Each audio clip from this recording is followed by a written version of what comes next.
Radio. Mom Radio.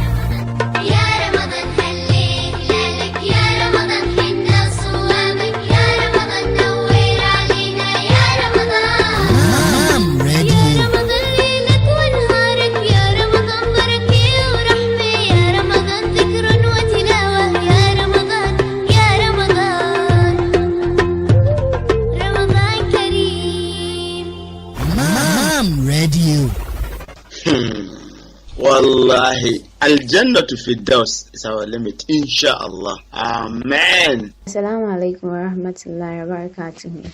This is Husseina Ibrahim Adongo coming your way with another interesting topic to talk about before Ramadan. At the onset of Ramadan, Muslims across the world are making preparation to start fasting from dawn to dusk, daily for 30 days as ordained in the Quran, chapter 2, verse 183. O you who believe, fasting is prescribed to you as it was prescribed to those before you, so that you can learn taqwa. The Arabic word taqwa is translated in many ways, including God consciousness, God-fearing, piety, and self-restraining.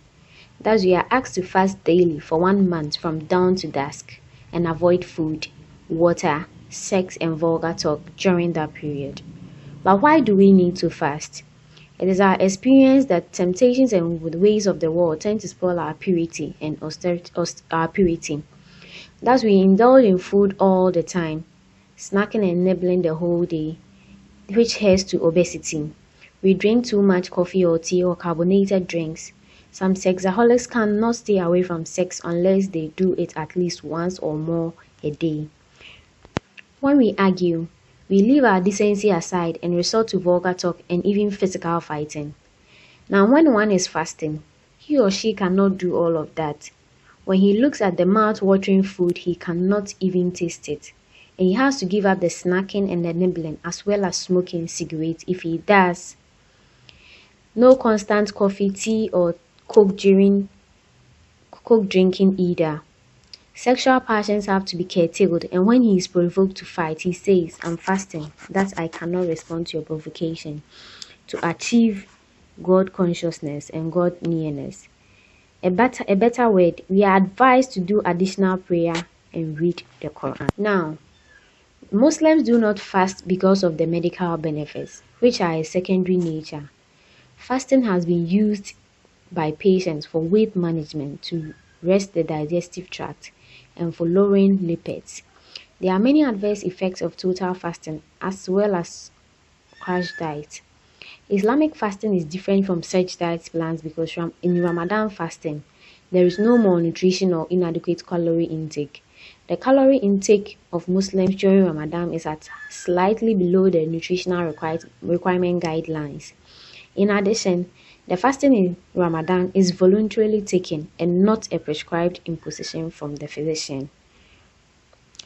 Ramadan is a month of self-regulation and self-training, with the hope that this training will last beyond the end of Ramadan. If the lessons learned during Ramadan, whether in terms of dietary intake or righteousness, are carried on after Ramadan, the effects will be long-lasting. Moreover, the type of food taken during Ramadan does not have any selective criteria, such as those who are protein only or fruit only type diet. Everything that is permissible is taken in moderate quantities. So here, you are not given a specific food to take.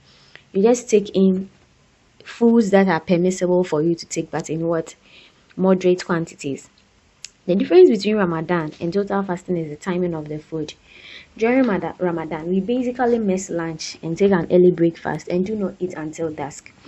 Abstinence from water for 8 to 10 hours is not necessarily bad for the health, and in fact, it causes concentration of all fluids within the body, producing slight dehydration. So here, you lose water, but it's slight, it's not very much.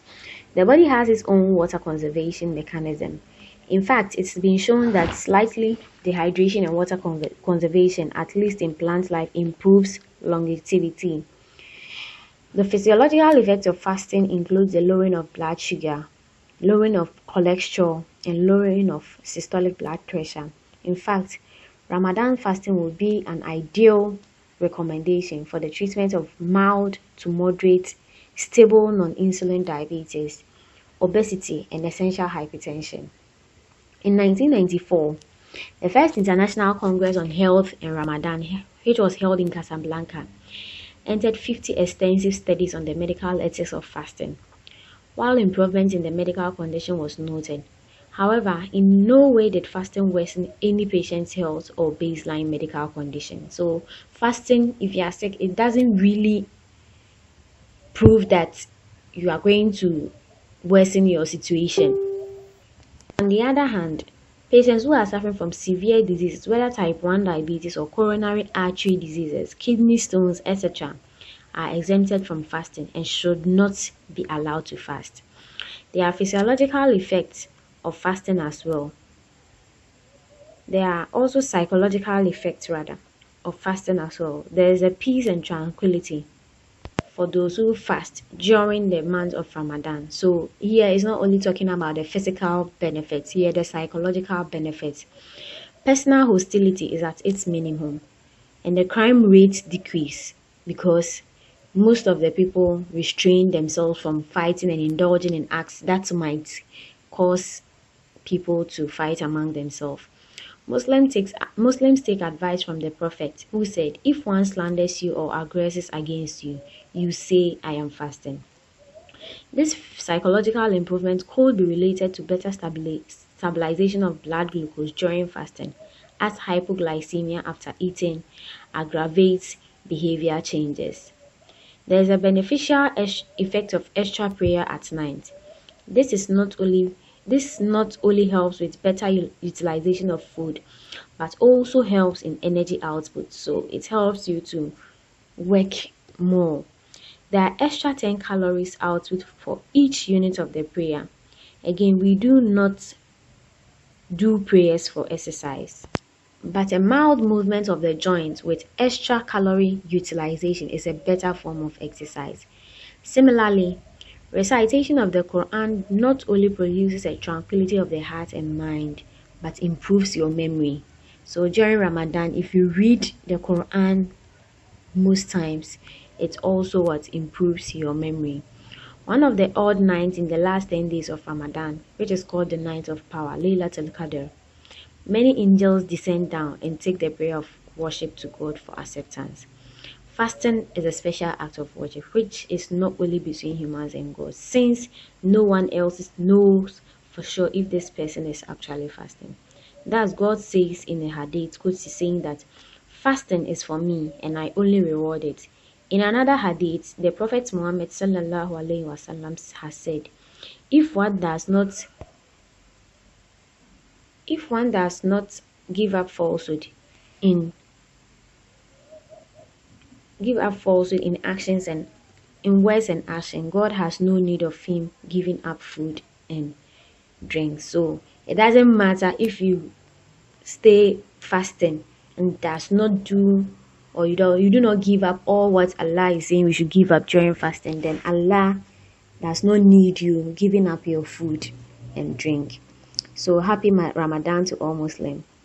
This was a short and that was written by Shahid Athar, MD, who is a clinical associate professor of internal medicine and endocrinology, Indiana University School. Assalamu alaikum wa rahmatullah.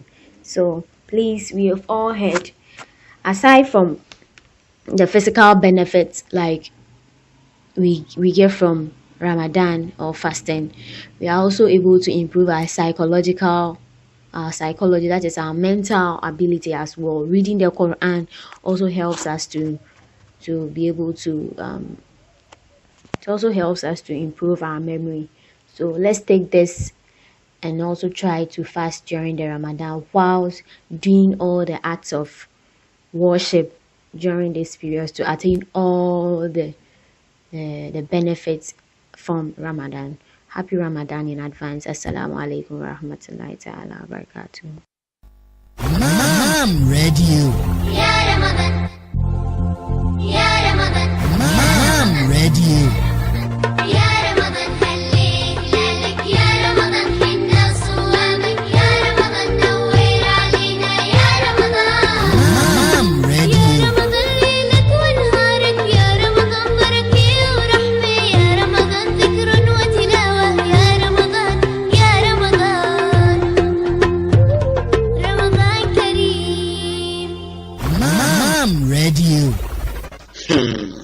Wallahi, Al Jannah to Firdaus is our limit, inshallah. Amen.